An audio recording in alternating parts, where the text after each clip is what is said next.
fast feedback cars, or could any owner hold down the volume button and No, record stuff? it's a General Motors application, an app on the car. Yeah. At least I have not heard of any plans of offering it to customers. But we also have vehicle data recorders in the car to capture the rest of the data on car. And there's a switch in there that you can hit. So what you do is if you notice, say, a rough shift or something, you'll hit that, it'll record a minute's worth of data before and after. Oh, interesting. And then all you have to do is we have an app on our phones too, and it already knows what car you're in. And so you I hit we call it a pickle switch. I hit this at this time, this day, here's what I was feeling. That data and that report goes to the appropriate engineer, and they actually have a data printout of what's happening. So do you have any idea how many 24-hour turnaround? Yeah. How many miles, the greatest number of miles on a test car that you guys? 100,000. Wow, really? In fact, we do that. We have scheduled tests where we push it out. It takes a long time to drive 100,000 miles, but when it's done, we get in them. We want to see, what does a 100,000-mile car feel like? Because you want to make sure it doesn't have tons of squeaks and rattles, it loses a structural feel. You want to make sure it's still a nice car even after all those miles. And the miles we put on are kind of rough miles too. So, yeah, top rattles, that's a tough one. Keeping the removable roof from rattling after many, many miles. Yeah, right. Impacts of the body's trying to twist. A lot of the cars glued together, you want to make sure none of the glued joints come apart. That can cause both water leaks, dust intrusion, noise. So, yeah, there's a lot of little finesse type things that make a car really durable over the long time. So people drive them and then you take them into a lab and just analyze everything? We do. We test them like it's a new car and see how it's changed, and then we tear it apart and look for stuff that you can't see on a fully assembled car. Sounds like a pretty cool job to tear down these cars and really dissect them and We spread it all out on a giant floor, and we walk through, invite all the engineers out. They look at their own parts very carefully, and then people like me go through and pick up everything. Say, hey, did you notice this? Because we look for buds of problems. Didn't fail on test, but could I see, if things had gone a different way, or if he drives another 100,000 miles, maybe the corrosion protection could be better on a part. There's a lot of little things like that we can learn. Yeah. Okay, we're going to get going here in 7 seconds. All right.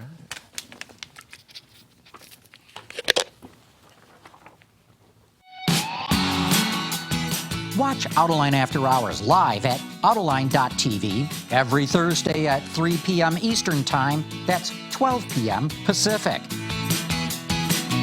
You can subscribe to this podcast for free by searching for Autoline in iTunes, Stitcher, or YouTube. Autoline After Hours is brought to you by Bridgestone Tires, your journey, our passion.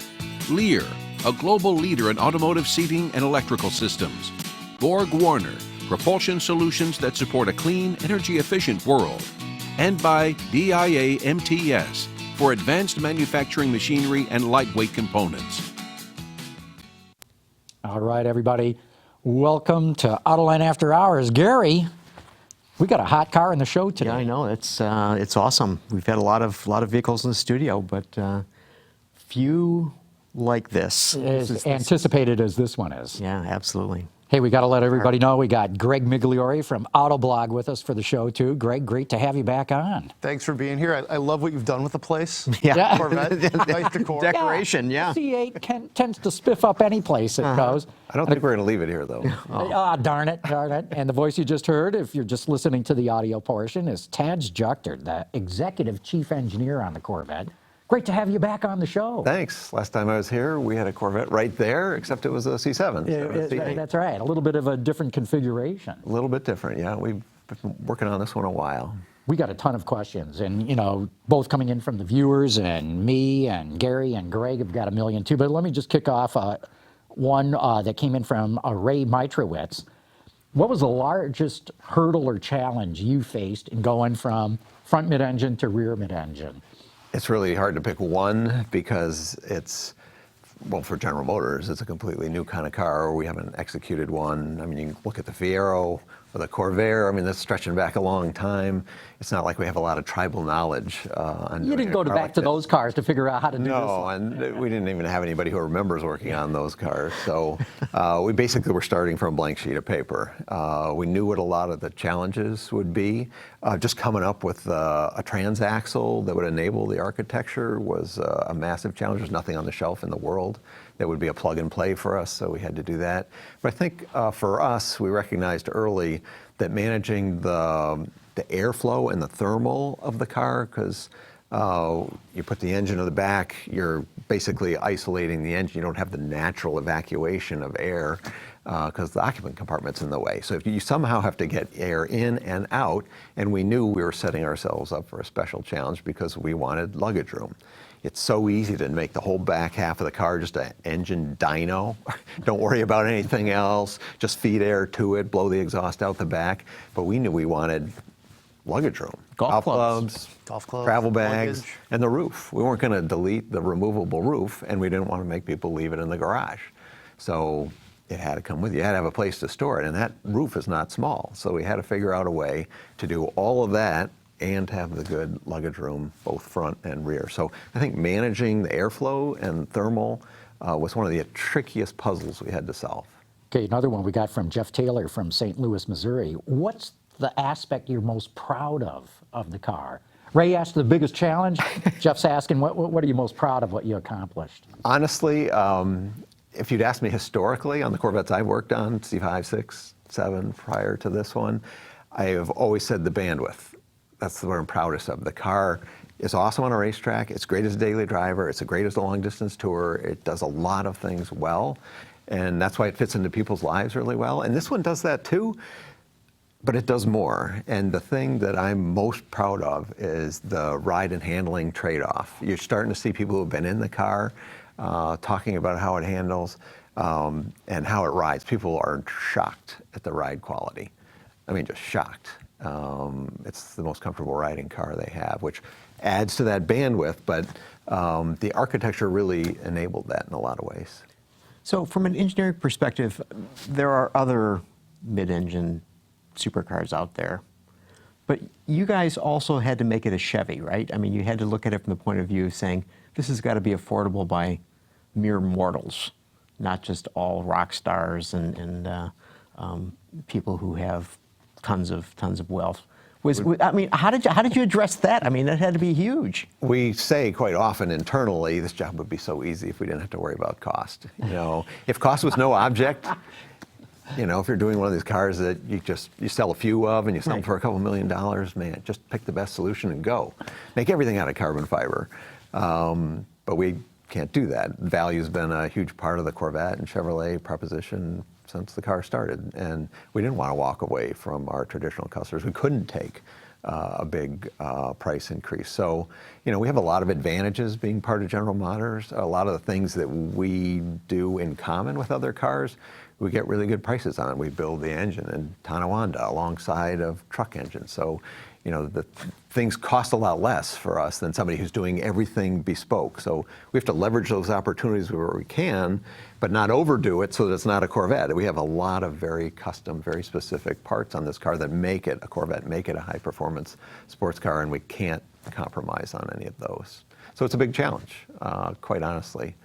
Finding suppliers who want to work with us, produce parts in these kind of volumes, not always the easiest thing to do. What was maybe the biggest surprise as you were going through the development process? You talked about challenges. What just maybe just popped into your, you know, your consciousness and thought, oh, hey, this is going to work, you know?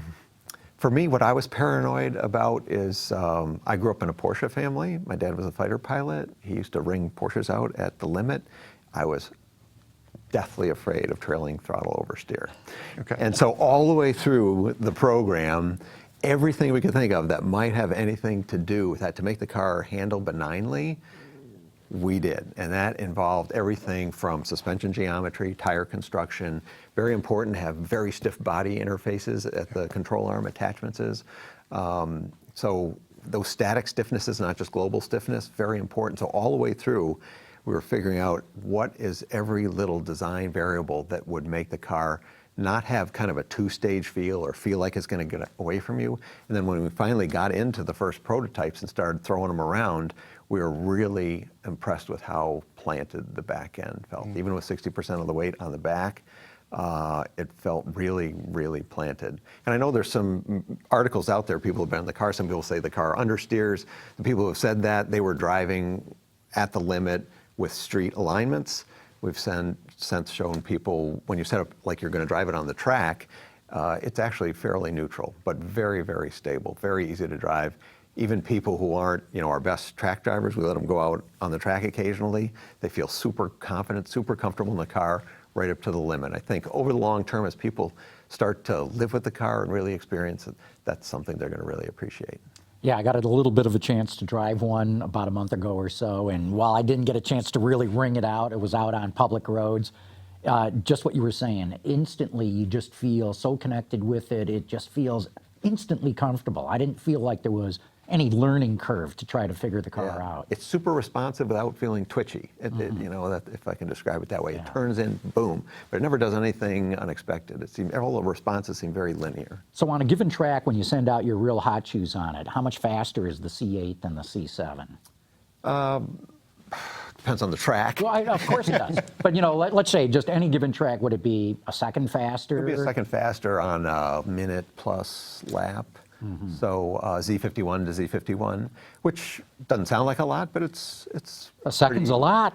Second's a lot. And actually, because the architecture is so capable, we're not leaning on the tires quite as hard as we have. We pushed tire performance to a pretty extreme level, trying to make the old architecture perform up to the best levels we wanted to.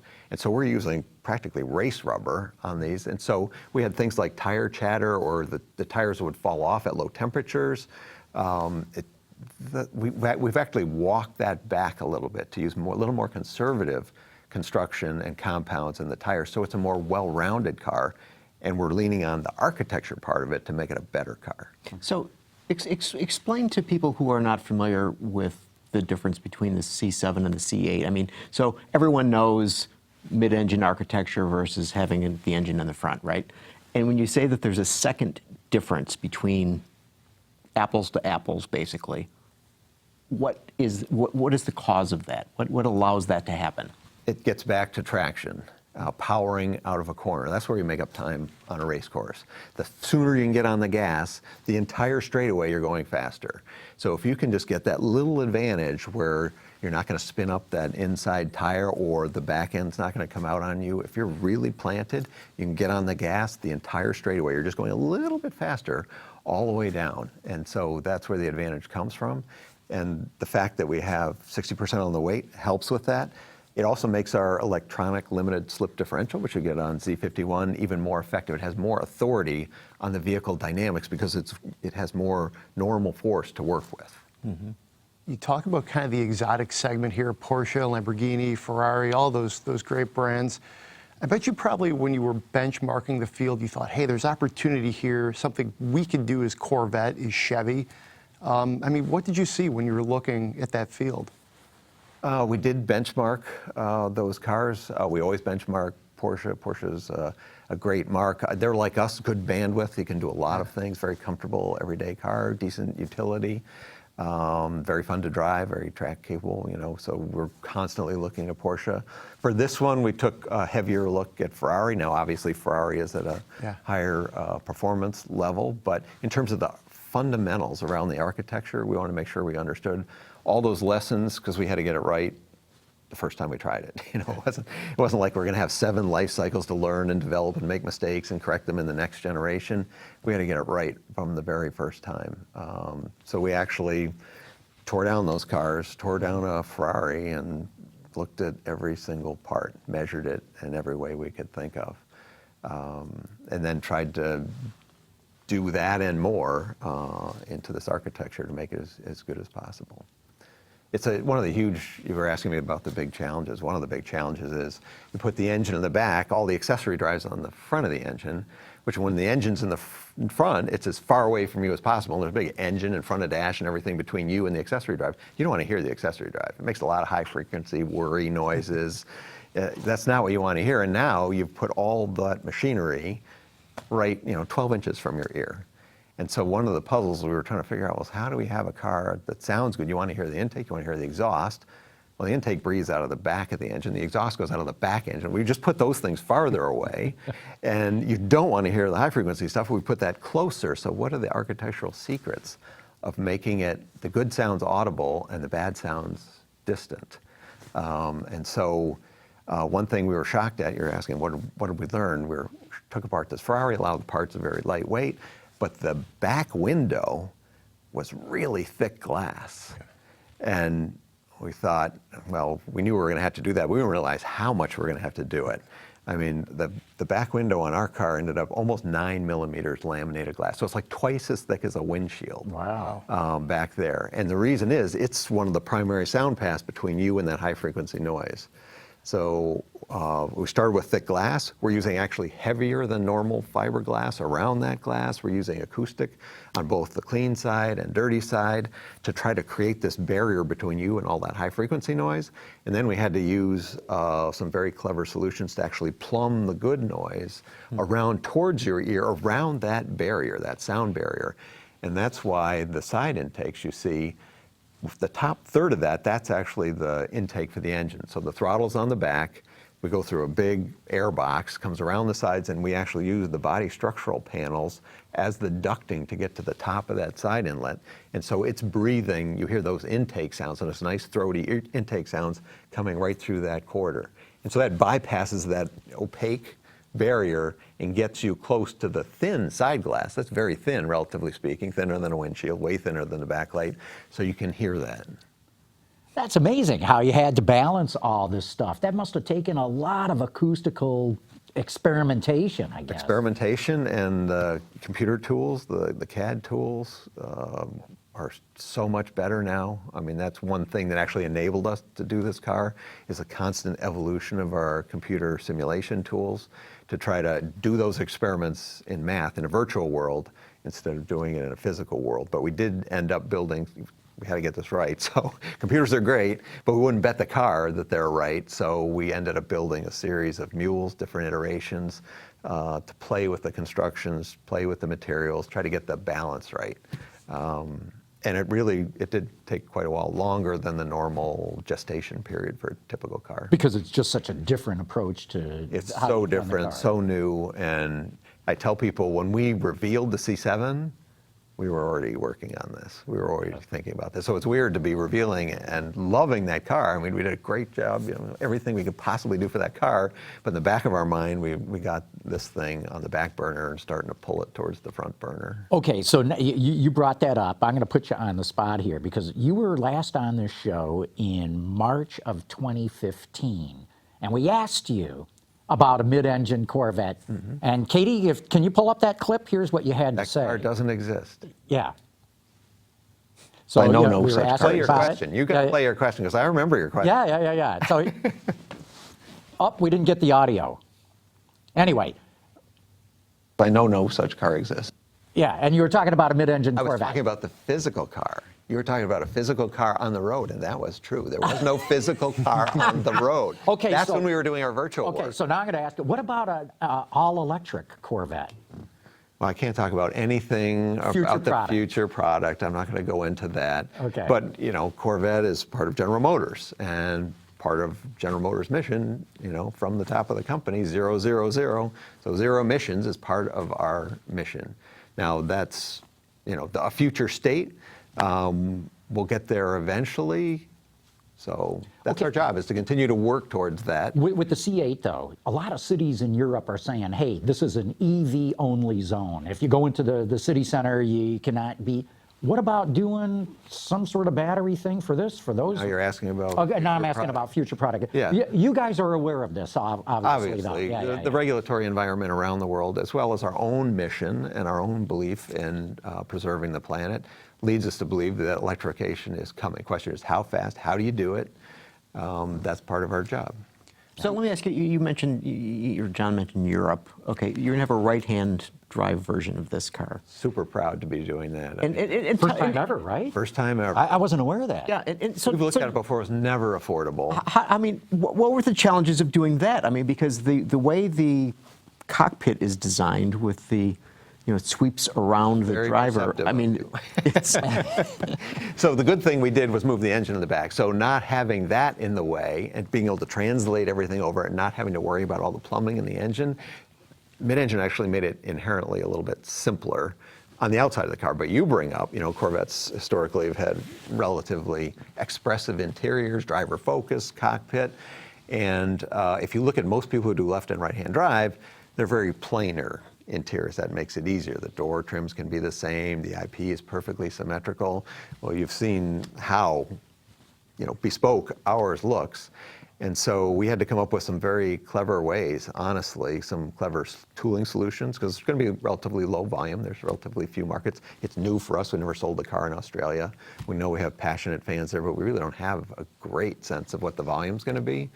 So we had to look at new ways of tooling parts to do the exact part that looks like it, but a mirror image of it, to get to the right-hand drive and do it at a reasonable business case.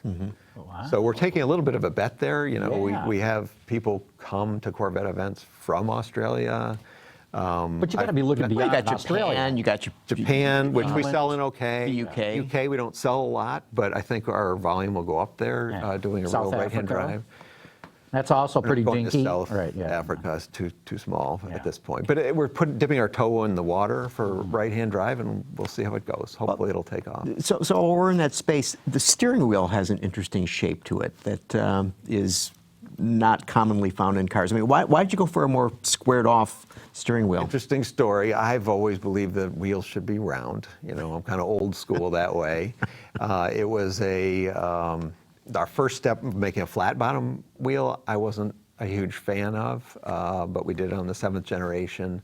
And we did some rapid prototype wheels, and we were driving around, kind of getting used to it, because the way I drive, I want to know exactly where the rim is when I go for it. I want to be able to let it slide through my fingers and be able to control that very well. But we found the flat bottom wheel was well accepted by customers. It was easy to get used to. And so we knew we were going to do a fully reconfigurable display on this car, and so design said, well, why don't we square it up? Let's, instead of blocking, you look at some even very well-known manufacturers, they do these reconfigurable displays, but a lot of the reconfigurable part is actually behind the steering wheel rim, and you can't see the information that's there. We didn't want to do that, so we said, well, we call it squircles, square up the corners and make a rounded square wheel that's also offset to have a small diameter wheel, which is very sporty, but still leave a lot of visible area above the hub.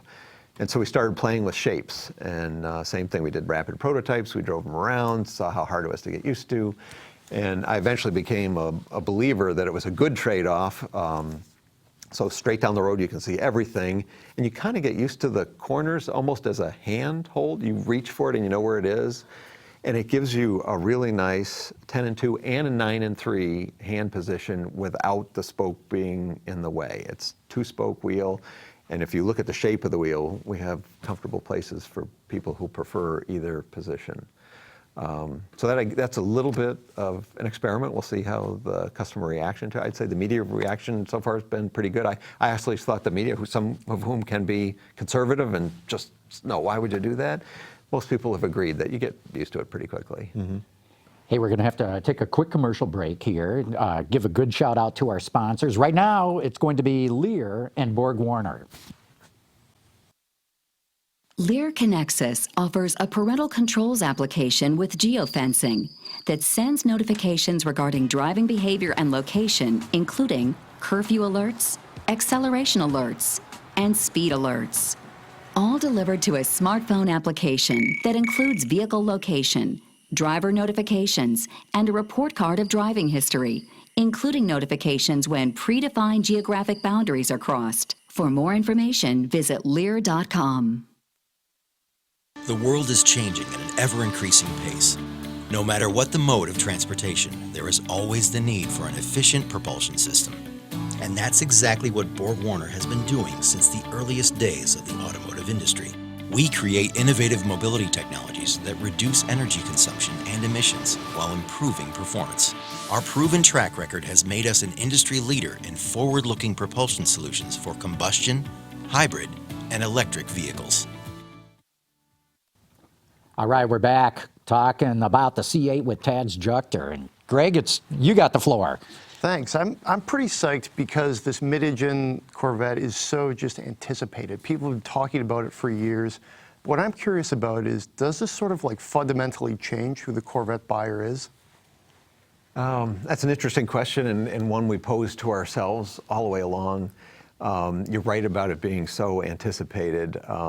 We couldn't allow ourselves to think about that. The pressure of having to do it and do it right would just be too much. So we just kind of had to put our heads down and not think about that, just do the best car we could.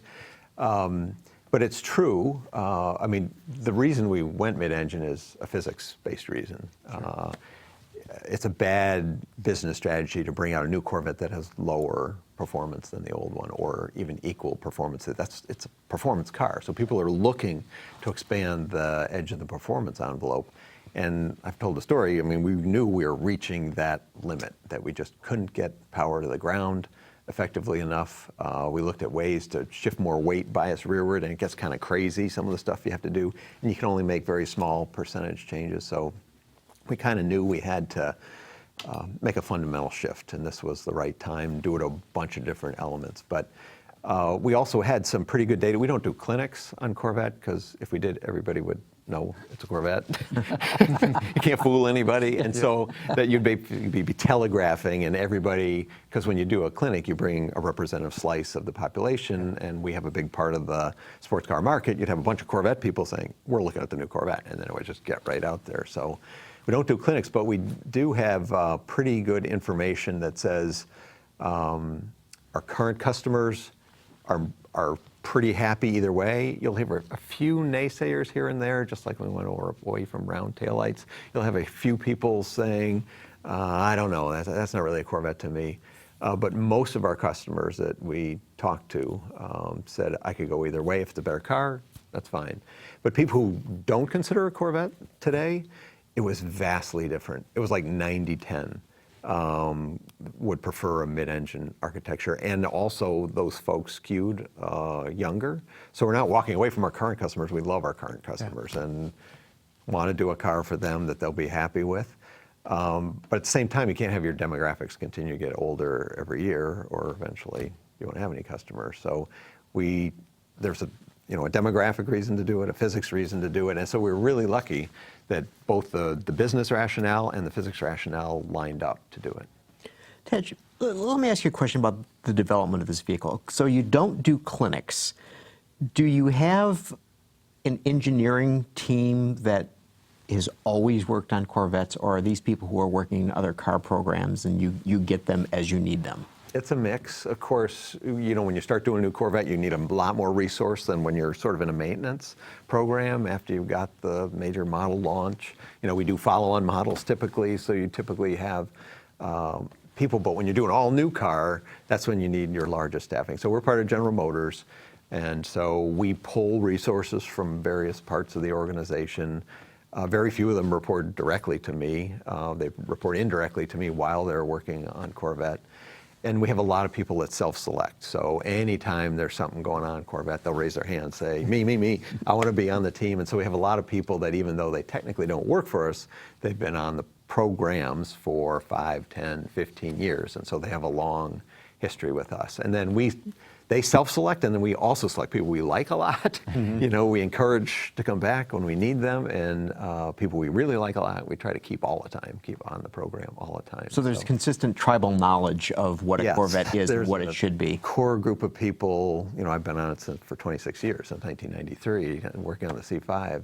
And there's quite a number of us who have, a decade or more of experience. And you need the tribal knowledge because it's such a distinct car. I mean, not just that it's a 2-passenger car, but it's a composite-intensive car. It's an aluminum body structure car. The way it goes together, the way it's built is completely unique. So we do things differently. A lot of things that you wouldn't think would need to be different are different on Corvette. Things like antennas. You see no visible antennas on a Corvette. Our customers wouldn't like it, but also they don't work. A typical antenna needs a conductive material to sit on. You stick all the shark fin things that you see on everybody else's car, on our car it doesn't work.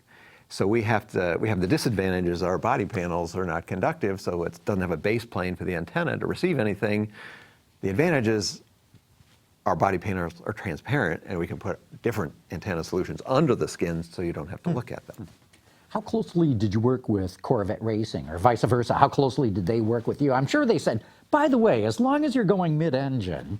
Well, we've been developing a relationship with Corvette Racing for years and probably are the benchmark for collaboration.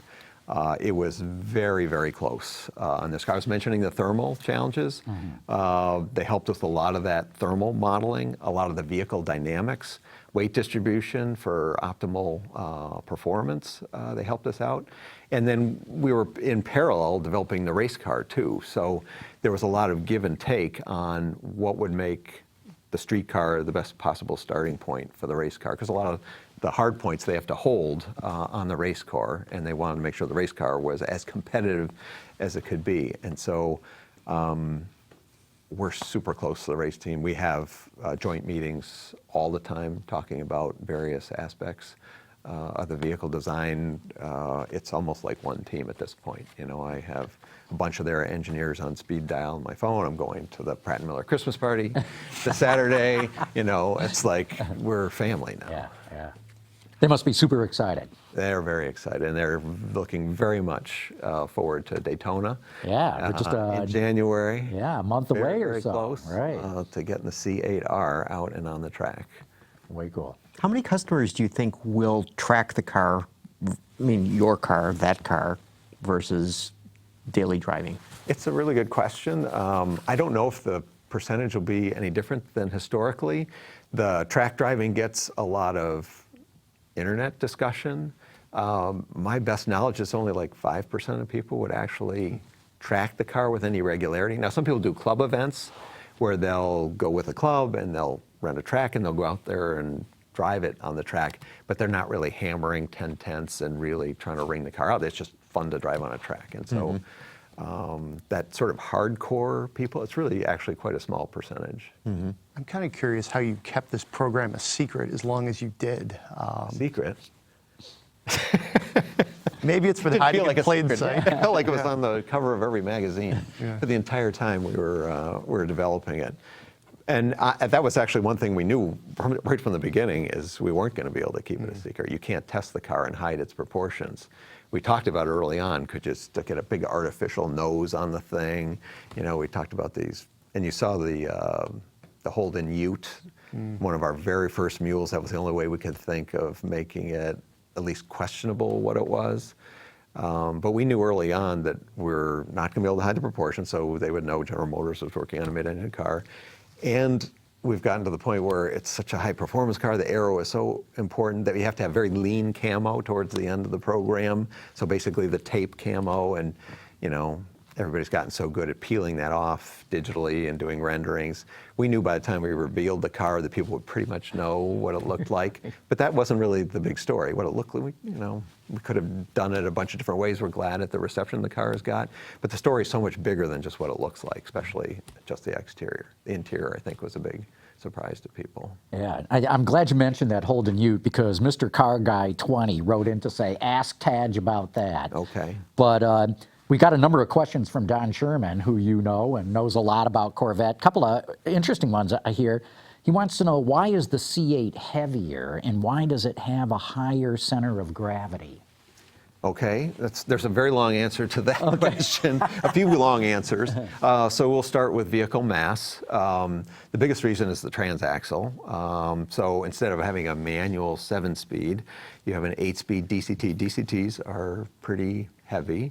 All the cooling requirements for DCTs, they operate in a narrow range of temperature, optimal temperature, because you have friction clutches, and you don't want them to get too hot or you lose control over those clutches. So there's quite a lot of cooling that goes along with it. I would also say things like, and it's also related to his other question, is CG. We got away from our transverse composite springs and are using traditional coils now. That was required because of the packaging. The engine and trans are so low, the sumps are right on the ground line. There's no place to do a transverse spring. So we had to do coilovers, which mean you have these big steel coils, which are much heavier than those composite springs, and people have been complaining or critical of those for years and years, since C4. But they were a hell of a deal mass-wise and packaging-wise. So you not only have these big steel springs that are up high, you have all the structure, big, heavy aluminum casting to react those loads, also up high. So that's part of the vehicle mass and the CG. We also learned in doing this car, this is the stiffest, now I'm going to talk about global stiffness, not the local stiffnesses for suspension attachments. The load pass for the body structure for an open car, so all our cars are convertible, you can take the roof out. This needed to be the stiffest car we ever did, so that drives mass up. We have a bunch of new crash requirements, and the fundamental load pass are a little bit less efficient on a mid-engine car than on a front-engine car. Just the way the corners they have to go around, the way your pedal box sits right up against the front tire steers, you can't squeeze much structure through there. So you're more dependent on the structural tunnel for mass. Even though we do take advantage of the rockers to some extent, if you look at it, here and there's little inefficiencies that we try to make up with high-pressure die castings as best we can, the most premium structure we can, but a lot of little things contribute to some additional mass. And I would say, who cares if it's faster? It has a lot of content, new features. It could go on and on. I was talking about the acoustics, needing to make the accessory drive quiet, that thick glass in the back, that's heavy. All the thermal stuff is heavy, a lot more shielding in the back end. Goes on and on and on. I honestly thought, this is going to be a breeze, because look, you're taking out the whole driveline assembly from front to rear. You're taking around 6 feet of exhaust pipe out. And I thought, oh man, this thing's going to be so light. But no, the other factors more than offset those eliminations. Just a quick question about the glass. In the convertible version, are you using 9mm thick glass back there as well? It's thinner on the convertible because there's another panel between you and the engine. The convertible has a big thermal metallic panel underneath the folded top, or when the tonneau is down, you have that panel plus the tonneau between the engine and that glass. So that's actually more of a conventional thickness glass. And that's independently controllable. That's one cool thing about the convertible is if you want the top up, but you want a little more exhaust sound or you want a little more ventilation through the interior, you can independently put that thing up or down, whether the top's up or down. Are there any Easter eggs on the car? I know like Jeep and Viper used to be great at having little hidden things in the car. Anything we should be looking for as we put some miles on these things that you can tell? Or just Well, then it wouldn't be an Easter egg. No, don't give it away. Just There's a few say odds that in there's it. some out there. Keep looking. We'll see when people get their cars and they start to play, they'll start noticing a few things. So you mentioned the rockers. One of the things I noticed is that compared to other cars of a similar configuration, this is very easy to get in and out of. That was important to us, keep a low sill. Other people use a tub construction, especially if they're going to do an open air version.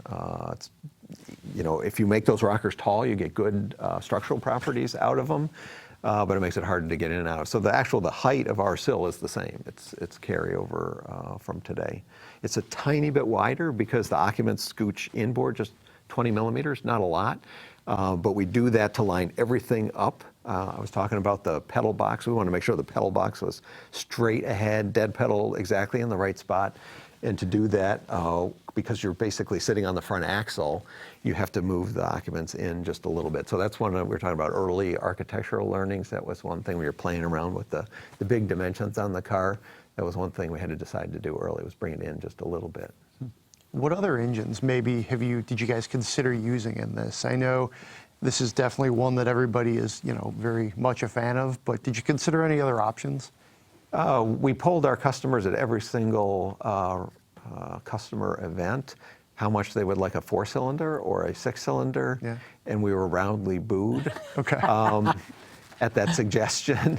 It's pretty unanimous that the the small block be that it's if you're changing everything else about the car radically, having that touchstone, that bit of familiarity, as well as honestly the packaging size and the output of that engine. If you look around that engine compartment, one of the main reasons it makes more power is because we can use the extra space in the back because the rear wheels don't steer. So there's actually extra space for very efficient plumbing on both intake and exhaust. So big air passages, no places where you have to pinch it like you have to do on a front engine car. And so the engine naturally breathes better, and that let us put a more aggressive cam in it. And so that's how we get more power. So anyway, it seemed like actually quite a good fit because, I didn't talk about this, but there's other structural load paths, especially for a convertible. If you see these big aluminum diagonal braces reaching out to the top of those very high shock towers I was talking about, having a compact engine lets us put very large structural elements in there. Lots of space for efficient structure. And that's one thing about those pushrod engines. They're pretty compact. It's amazing. You think about these, you look at other people's engine displays, and they might smaller displacement, but you look at the exterior dimensions, they're pretty big. Alexander Karabitsis wrote in, and I'm glad he asked this. General Motors had trademarked the Zora name. Zora Arkus Duntov, of course, being the one who really pushed the Corvette to happen. Or is there anything going to be done with that name? Or am I getting into future product stuff again? All I will say is that if you look at that time period when we trademarked that, we did a lot of cleanup.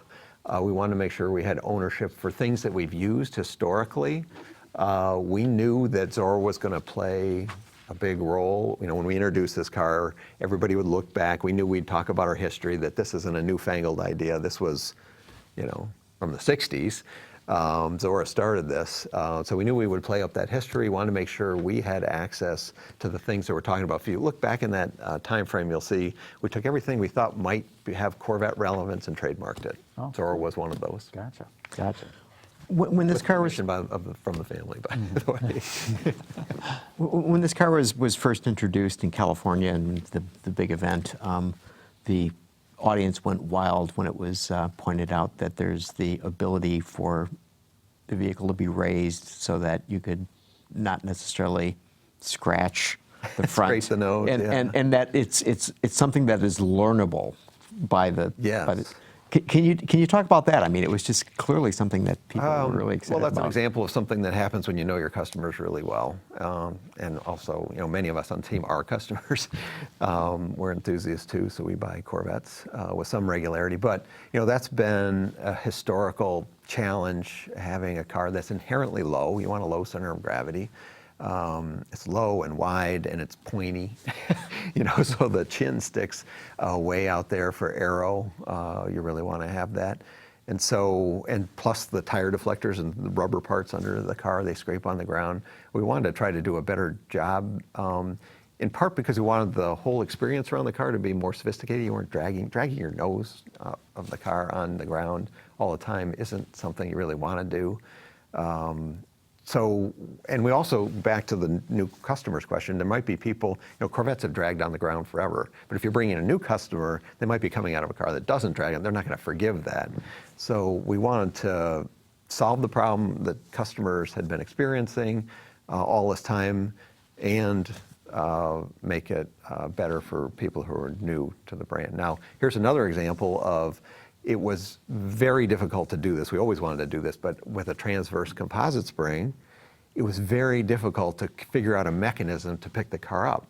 With a coil spring, it sits in a big seat, and all we have to do is put a little hydraulic spacer in there that pushes down on the spring and then effectively lifts the whole car. So the mechanization became much easier with this architecture, and so we said, we got to do this. And then we came up with the idea of, well, why don't we, practically every car has GPS on it, why wouldn't we make this GPS enabled? And so 1,000 points you can remember, and it's an elegant execution. Anytime you say lift here, it'll say, do you want to remember this one forever? And so you hit the one left switch on the right side of the steering wheel, it'll remember that forever, and you can remember 1,000 points. And so it turned it into kind of a no-brainer, and it's smart enough to know if you're coming in hot, you're distracted, you're on the phone or whatever, you're coming in too fast to something you know how to program, you're not thinking about it, it'll start lifting the nose earlier to make sure it's up before you get there. It's really cool. Yeah. Hey, we got to take another quick commercial break. We'll come back and talk more about the C8, but first, a shout out to our good friends at Bridgestone and DIA MTS.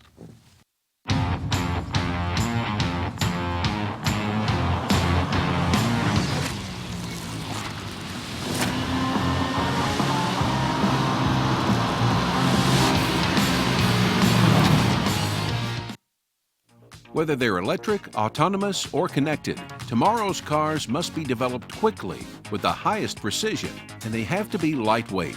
DIA MTS can provide what you need, from advanced manufacturing machinery to lightweight components. Learn more at our website at www.d-iamts.com or visit our showroom right next to Metro Airport in Detroit.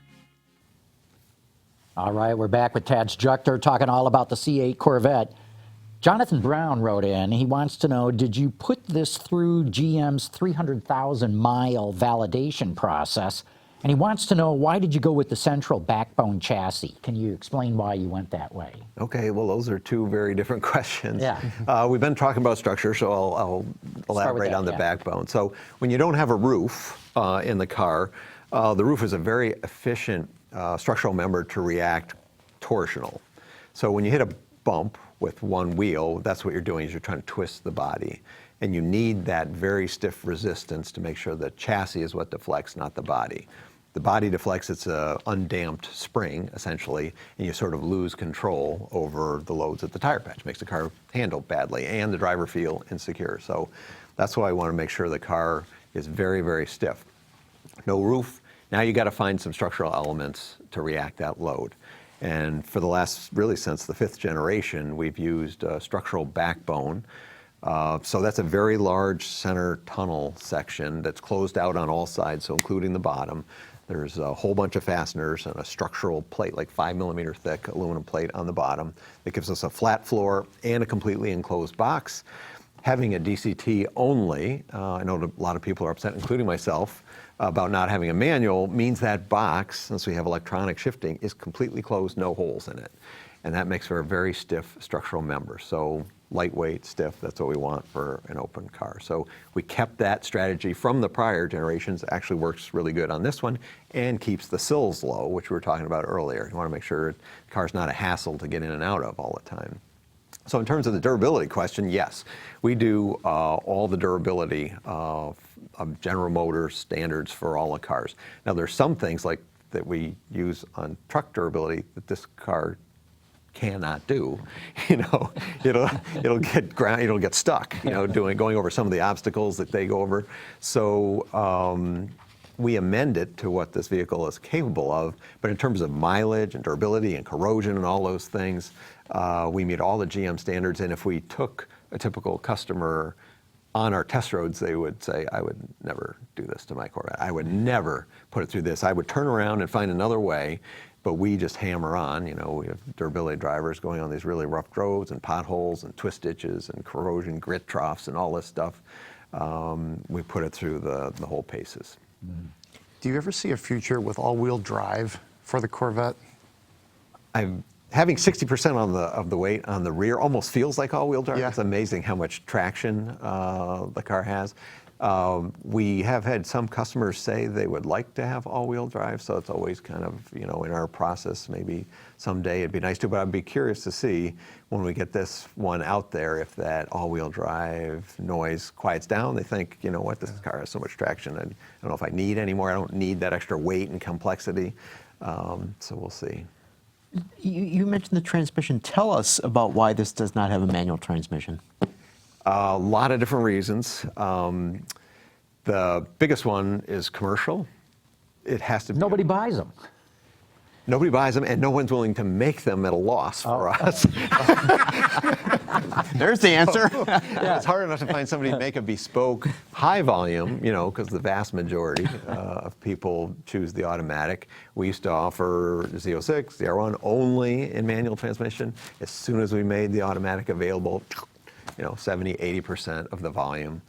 And so it's personally crushing to me. I have never purchased a car in my entire life for myself that wasn't a manual. See, this is saying something. When the executive chief engineer wants a manual and the car doesn't have one, and I'm like you, I prefer to have a manual. There was a lot of crying in our office when we finally had to make the decision that, it's just not going to work. And we even looked at, I think Don Sherman even suggested it, do a synthetic manual, do an electronic simulation of a shifter and just operate the clutches. I don't want that. It would be a bad manual and it'd be a fake manual. But yeah, first of all, we couldn't find anybody to build us a transmission. Second of all, it would have been a lousy manual transmission. It's very difficult to get, you want a slick shifting manual. Now we have an engine between your shifter and the transmission, which means you can't use mechanical linkages. This has to be a cable, which makes it kind of rubbery and vague.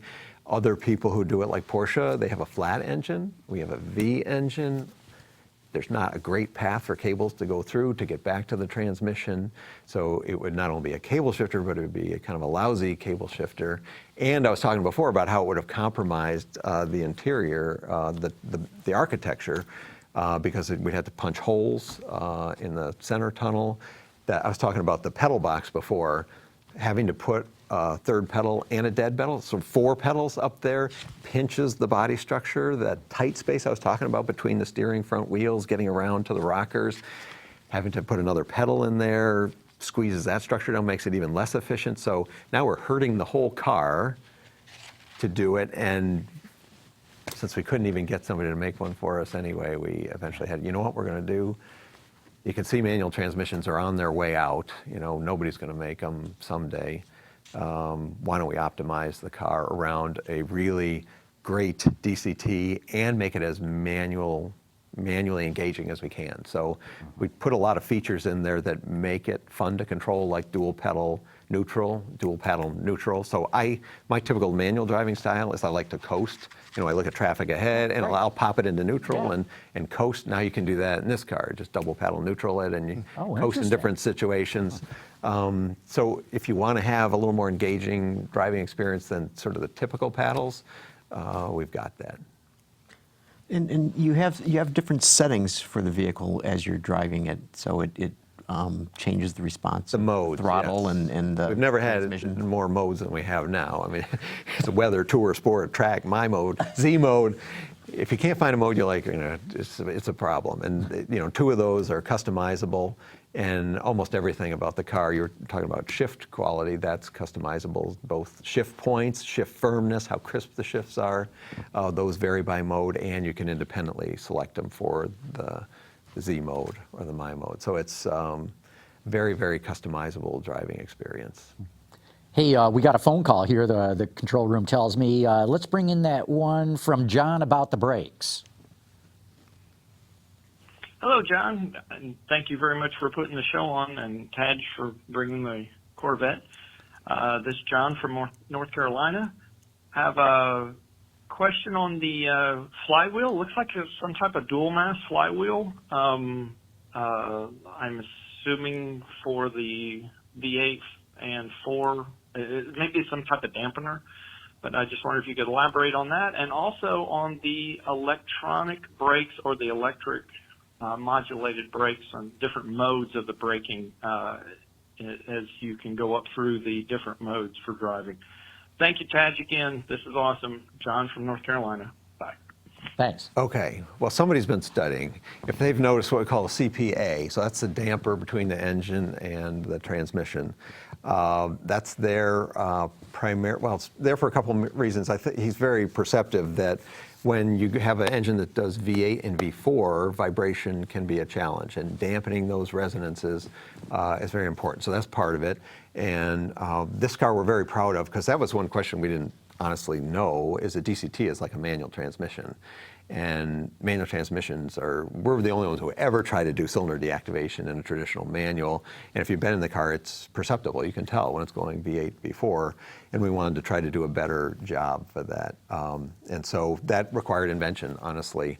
When you're in V4 in this car, we take those DCT DCT clutches, and we slip them very, very slowly, like 25 RPM, which is crawling compared to engine speed, but they're just slipping ever so slightly to kind of act like a friction damper between the engine and the trans. So the damper he's talking about it helps us out with that. He's talking about the brakes. So most manufacturers with direct injection engines, you don't have a lot of vacuum available. Most manufacturers are headed towards an e-brake system of one kind or another. It's got its advantages and disadvantages. One of the advantages, you can tailor the braking reaction, the gain of the brake system. And so we've added that for the first time in our menu of things that you can adjust. So we try to have like the touring mode be kind of a relaxed braking situation where it's very easy to modulate at low pressures. And then in sport, you want a little stronger bite, like you're more likely you're going to be looking for more decel for a given amount of pedal input, make it feel like the brakes are stronger for a sportier driving experience. So that's the kinds of things you can change with what we call e-boost. Mm-hmm.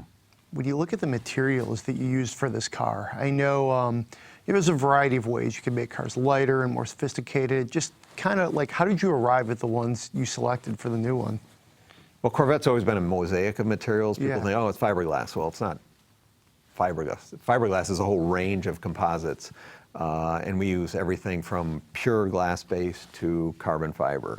And so in some places, mixes of that. And so we try to let the part tell us what the material should be. Some people make a top-down decision. This is going to be aluminum car. We're going to do everything in aluminum because I want to do an aluminum car, and I'm going to mandate from top down.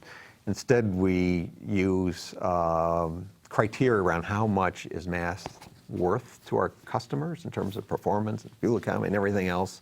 So we put a big bounty on mass, and then we let each engineer work to figure out what's the right material for each part, given all its other requirements, because every part on the car has massive numbers of requirements.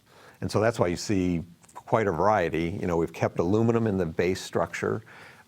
It's very good for energy absorption, so the big crash tests that we have to do, front, rear, side, you want to have a material that's very reliable in the way it crushes and absorbs energy. Composites can do that, but it's more challenging. It's good having a metallic substructure because you want a conductive material for all the grounds that you need for your electrical system. Some super exotics don't do that, and so you'll find they don't have some pretty basic features on the car because they don't have reliable ground strategies. So there's a lot of things you don't think of necessarily as to why the parts are the way they are. I will say around our metallic structure, we made a big evolution. We learned a lot about aluminum structures on the 7th generation car. We applied all that to this one, much more dimensionally accurate, less welding than ever because welding actually distorts the part and changes the material properties, so much more structural adhesive with redundant mechanical fasteners, so screwed and glued, we call it. There's a technical term for you. Yeah. And then, you know, the rest of the car is bonded and bolted together. It's built a lot like a race car where we take other composites. If you peeled off the bodywork, you'll see all the dark colored panels underneath. Those are mixes of glass and carbon and other materials to be structurally robust, but they're not Class A capable. You know, they're not able to be painted with very high finish quality. And so we have different materials on the outside of the car that can hold paint and live up to a very high gloss standard and also meet the dimensional controls that are required. That's interesting. I know GM is rolling out an all-new electrical architecture for, like, you know, the infotainment, all just the things that make the car work. What kind of benefits did you guys get from that for your car? Because I know it's the Midengine Corvette and then like the Cadillac CT5, I think, are among the first that are going to get this. What did you guys take from it? And we decided early on if General Motors was going to do electric architecture, we wanted to be on board. Yeah. Because if you're not, you fall behind in terms of features and new things that happen. The main benefits to us is much faster communications, onboard communications. Cybersecurity, you know, everybody is faced with this. Here's a car that has tremendous authority. Everything's electronically controlled. You can imagine if somebody got in with bad intentions, what they could do with the car. So we really had to protect the car from any outside interference. So cybersecurity is going to become more and more and more of a concern. So we obviously wanted to be on board with that. And then over-the-air software updates, you know, kind of everybody's headed for that. So this is the first architecture where we're going to be able to do that to any degree and scale. And since so much of the stuff is electronically controlled, it's also able to be continuously improved. So we're able to offer that to customers. You know, the car will evolve in a positive way over time because of what we learn software-wise. I would think OTA would have a really, like a lot of benefits for the Corvette in particular, just because, you know, the car has such a long life cycle. You know, the generations, you know, go on with Right, some. we typically do. And Yeah. so, yeah, we don't want to be left out from a feature functionality standpoint, and those learnings, being able to continuously update those for customers is a big deal for us. You know, we've mentioned this is a mid-engine car, and the thing we haven't talked about is the seating position, how different that is. Could you talk about that? Well, the whole occupant compartment's about 16.5 inches farther forward. I mentioned earlier, almost riding the front axle. It means And that changes your perception in the car. It feels like it's turning faster, right? Because you're that much It closer is. to the front axle. Yeah, we use the analogy, it's like being in a jet fighter where you're in the nose of the cockpit rather than the locomotive where you're sitting in the back. It's not that extreme, obviously, but you do go from sitting well behind the center of gravity of the car to a little bit forward of the center of gravity. Your personal center of gravity is a little bit forward of the center of gravity of the car, and that gives you a very different riding experience. So when you turn the wheel, you're moving physically in with the front end of the car that's rotating. You're not sitting behind the center of gravity, and so that you're actually moving the opposite way a little bit. So the front end turns, the vehicle rotates around the center of gravity, and so the car's going this way, and you're actually sort of following around the corner that way. And anybody who's been in the car realizes that that's a real thing. It really changes the driving perception. You combine that with, you know, being able to see the road straight down in front of you, just past your toes. It's kind of an exotic driving experience. Is this going to be perhaps the most like daily drivable exotic mid-engine car? Is that even a goal? Well, I was mentioning bandwidth earlier. I think people are going to be really surprised because when they look at the looks, they think, oh my God, this is over-the-top exotic. It's going to be hot, uncomfortable, noisy. But when they get in it, they're not going to believe how refined, how easy it is to live with, how comfortable it is. It's like the best of all worlds. Speaking of seating position, Dennis Morin wrote in to say, for the tall guys out there, how's the headroom compare to the C7?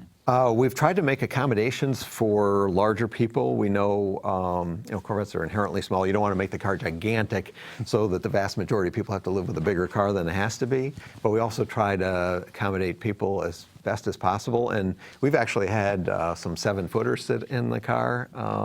I wouldn't say they're comfortable, but they did fit in. And there's we've met quite a number of people who couldn't get in a C7 and are buying this one. So I won't say anybody can fit, but 6'5", 6'6", pretty easy. We've extended the seat travel rearward a full inch, which helps you for two things. It's leg room, but it actually helps you with headroom a lot. Because we've also added 9 degrees of recline angle, which doesn't sound like a lot, but when you have that extra fore-aft dimension and recline angle, the tall people can kind of sit back behind. Some of our published dimensions don't show it because the way the sort of typical SAE type dimensions are 50th percentile standard measuring, not 98th percentile people, and the way they really put their seat. I think most people will find this car roomier from that perspective. And coupe and convertible are a little bit different. In some ways, the convertible actually has more room because it doesn't have the structural bar behind your head. But it depends on how you're seating position. In certain seating positions, it's a little better. In certain seating positions, it's a little worse. So I advise people try them both before you decide. Go to your Chevrolet dealer. Chevrolet store when we start building them. Hey, I was before the show, I was talking to a couple of guys from Bose, and they said, oh, if you got Tadge on, you got to ask them about the Bose system. So let's hear it. Well, that was another big challenge. You know, we have this relatively large interior space on prior generations of car, lots of places to put volume for speakers, volume for other acoustics. Now we have this solid bulkhead that blocks noise from the back, so we actually had to integrate the speakers inside a smaller occupant compartment. Bose has been a partner with us since C4 at least. And they were on board early to try to figure this out, where the speaker placement, exactly, you know, how are we going to do this. We didn't want to walk away. In fact, we wanted to upgrade our acoustic performance from today's car, but we had to do it with less room. And so that was a technical challenge. We basically had to push stuff out of the way to put the speakers where they needed to be. We have a really clever solution in the doors. If you look at it looks like there's no woofer. We've had traditionally these 10-inch woofers in the door, which are very large for a small car. And we had these big mesh screens over them that people didn't like when they're on track. It's called the cheese grater. It's like the side of your leg. It's on this grill. We wanted to do something a little friendlier for people who drove on the track, but not lose any of the acoustics performance. And we came up with this ported design where the speaker sits horizontally but fires low. Low frequencies are not directional, so it doesn't really matter where they come from. You can still hear them. It's all about kind of acoustical power. And so we came up with this really clever way of making an invisible speaker port. If you lay on the ground and open the door, you can see a series of grates under there where it comes out. And it's turned out to be very effective. We use a very powerful amp, all the latest electronics. And Bose told us that this was the loudest system. In fact, they came to us and showed it to us, and they said we truncated the volume. And I said, oh, was it distorting? They said, no, we just truncated because we didn't think anybody would ever listen to it that loud. We said, no, don't truncate it. Let the customer turn the knob and truncate it if they choose 11. to. Yeah, some people want it at 11. So it's the loudest system, and it's very clean. It sounds great. It's the loudest system Bose has ever done, the loudest system GM has ever done. It cranks. Greg was mentioning daily driver, and you mentioned before that you have a trunk that things can actually go into. You also have a frunk in this car. Yes. We put the heat exchangers outboard to try to make room for front, because we really want, and most cars like this only have the front part. Like I said, the back is the engine and everything else goes in the front. We knew we couldn't put a roof in the front. There's just not enough room up there. Practically would have to have a two-piece roof. So we wanted to make maximum advantage of both. So we pushed the heat exchangers way to the outside, and our target was we wanted a standard airline rollerboard to fit. So that actually set the width of the rails, the front crash rails, to be able to fit that in. And then we tried to preserve that room as much as possible. There's actually room for a rollerboard plus some other stuff. We do sell some luggage, some really nice luggage that'll go with this car, and you can stack two of them, top and bottom, in the front, and they'll go side by side in the rear and still have room left over. In fact, the C7, the prior luggage set, which was designed to fill the whole back end, it fits in this car too. Fully packed. So kind of volume-wise, it's broken up differently, but the volume is essentially carryover. Do you think Corvette is, and always will be, perhaps like a one-car brand, or do you ever see a day where Corvette kind of becomes like a multi-vehicle brand? That notion has been around for a long, long time. And it's been promoted by some, booed by others. Yeah. The Mach-E, Ford is obviously deciding to embrace that. It's a big challenge. If you talk to most of our current customers, most of them don't like the idea of diluting the Corvette brand. On the other hand, some people say, why don't you make an SUV? I have an SUV in my garage. I'd love it to have it, you guys design it. Yeah. So, that's always sort of out there. I can't talk about any future product. It's been in discussion, kind of in the media, probably more so than anywhere else for quite a long time. So it's an idea that could be leveraged at some point, but right now we're focused on let's get this car in production and make it as perfect as it can be. Right. How long did you actually work on this? Whether, from the very first glimmerings to the car we're seeing here? It's tough to say, because when I first came to Corvette, working for Dave Hill in 1993, early in the development of the C5, we looked at a transverse North Star-based Corvette. We looked at package studies to take that, which was new, hot engine, had a transverse, transaxle, no manual. He came from Cadillac. He was interested in that. So you could say, okay, I worked on it then, 1993. I was obviously aware of Zora's work. I loved the four-rotor car early on as an impressionable young lad. But in terms of earnest work, we really started talking about it when we started working on the 6th generation ZR1. So remember that car, 638 horsepower. We had a 505 horsepower naturally aspirated, very lightweight Z06, very well balanced, 50-50 weight distribution. And we're working on this supercharged beast, and we were petrified heading for production that it would be slower, 0 to 60, than our 505 horsepower Z06, because big engine, heavy engine, supercharger on the nose. It was a 52-48 car, and it wouldn't hook up very well. So we eventually, very sticky tires from Michelin, a lot of calibration on launch control, we eventually eked out, a small victory, but you could see then the handwriting was on the wall. We weren't going to be able to push this very much farther. So that's what started us thinking, sometime in the future, if we're going to keep pushing the performance envelope out farther and farther, we have to consider this. And actually, we worked with Pratt & Miller way back then on, I'm not going to tell you anything about the car. All I'm going to give you round numbers on horsepower, vehicle mass, tire performance, and you guys vary the weight distribution and tell us what it does. And so they created a model that did lap time simulations and showed us, you get 2 rear heavy, it's bad. You get 2 front heavy, it's bad.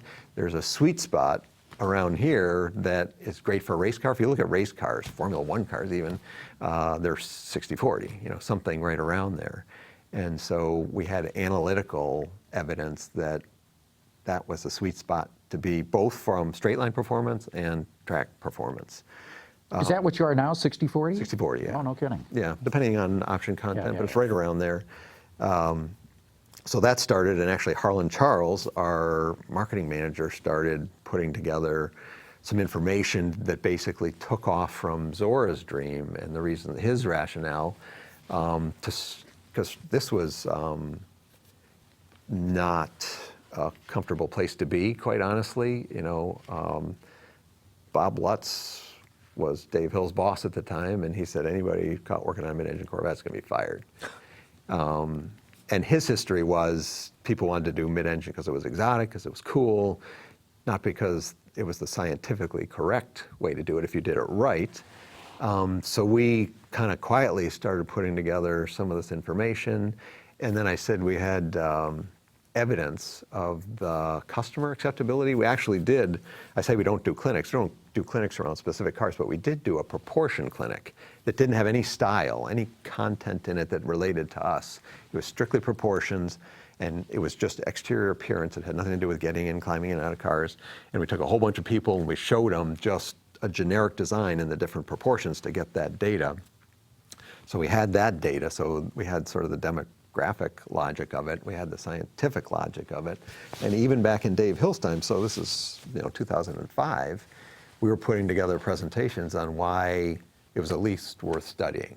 Not that we're going to do it, but let's get permission not to get fired, just to study it, kind of above board. Yeah. And I ended up presenting directly to Bob and Rick Wagner in the time, because everybody was kind of dead set against. We had this business that was doing very well, basically working overtime through the whole life cycle at C5 and C6, and people are saying actually the same exact thing as they said in Zora's time. Why would you mess with something that's working perfectly well? And so we had to overcome that resistance, and it took quite a while, but eventually we overcame that and actually started down the road of doing it for the 7th generation car. Now, bankruptcy happened, 2008, crash happened, and so all those plans had to be set aside, unfortunately. But we spent a lot of time learning, thinking about it, doing some basic spade work that really helped us out when we got going on the program for real. Did you guys ever consider just going with both of them at once? Like, hey, we'll do a front engine and we'll do a mid-engine? Yes, that's a lot of mouths to feed to try to keep both fresh. But early on in the program, since there were so many doubters about this car, this is, when you see it now, you can see how good it is. At the time, nobody knew how it was going to turn out. And so there was a lot of people inside the company saying, we should hedge our bets. We should still offer the old car and the new car. But as this one took shape, people could sit in it, could see the styling, could see the performance, could drive it for themselves in some of their early integration vehicles. And ultimately, we did this big show where we parked the C7 Stingray and showed where we were headed. And everybody, all the way up to the board of directors, said, "You're not going to sell that old one. If you have both those on the lot at the same time at similar price points, you're not going to sell the old one." And so we said, you know what, we're just going all in on this one. So an early concern was that the Corvette faithful would not take to a mid-engine car, and therefore you had to stick with what you knew. And That was a lot of people had that concern. Yeah. Yeah, And there are some amazing. people Yeah. who, to be perfectly honest, say, "Well, it's a nice car, but it's not a Corvette to me." There are a few, a handful of people saying that. I think eventually they'll get over that. But we didn't know how big that crowd would be. Some of our customers are very conservative. They don't like change. I've been personally impressed with how many of our current customers have embraced it. Immediately, we're face-to-face with customers, people we've known forever, have sold generations of cars to. And so it's really heartening to see their reaction, see their excitement around it. It has gone better than we expected, honestly. Yeah, no, you guys made the right decision for the physics reasons that you explained and because of the demographics. You're going to bring a whole new generation into Corvette right now. You just breathed a lot more life into this brand. Honestly, we didn't have a choice. People say, "Oh, you're so brave." We didn't have a choice. We had to do this. But you were brave. Yeah. It was, yeah. I mean, we had the Corvette faithful. We're talking about the core people before who were true believers that we were doing the right thing. And no matter what challenge we'd come up against, it's worth overcoming. We've got to figure this out. Yeah. Hey, we're going to wrap this up, but we're going to close with a phone call here from Clem. Carmen, let's bring that in right now. This is Clem Zarowski in Delmont, Pennsylvania. As a previous owner of 11 new Corvettes, I just want to thank Chevrolet for making that type of car available and affordable to a working person like myself. Thank you very much. Bye. Well, there you go. There's one. There you go. Thanks so much, Clem. We really appreciate it. For many people like that. And, Yeah. we are really trying to encourage dealers not to mark the car up. We've announced we're putting a second shift on at Bowling Green, so we're hoping to build to demand, and we're hoping that people can actually buy the car at the price. I know there's rumors out there we're going to jack it up to $80,000. No, we're not going to do that. We're putting on a second shift in Bowling Green. We want to sell in our traditional volumes, if not more, if we bring new people in. So, and also while I'm on the subject, there's a lot of rumors that it's all sold out already. The pipeline of orders is very full. There's a lot of people expressing interest, but we don't want to discourage people. Things happen. If people are interested in the car, talk to your dealer. Make sure they have allocation. And like I said, we'll build as many as we can. That's right. Look, thanks so much for coming on the show. Tadge, it's great having you back on here. And we barely scratched the surface. There's a lot to talk about on this. There's a lot to talk about, and I hope that's what people leave the show with, the appreciation of just how complex it is to develop a car. And especially when you try to completely do something new and different the way that you've done with the C8. So Yes. Congratulations, and again, thanks so much for coming on the show. Thanks for having me on. It's been great. Good deal. That's great.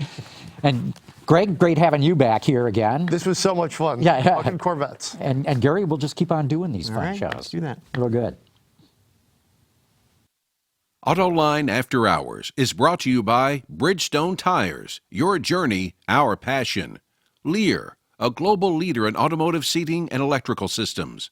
Borg Warner, propulsion solutions that support a clean, energy-efficient world. And by DIA MTS, for advanced manufacturing machinery and lightweight components. Visit our website, Autoline.tv, where you can watch us live Thursday afternoons. Get your daily fix with Autoline Daily and in-depth analysis and interviews with Autoline This Week. There's all that and much more at Autoline.tv.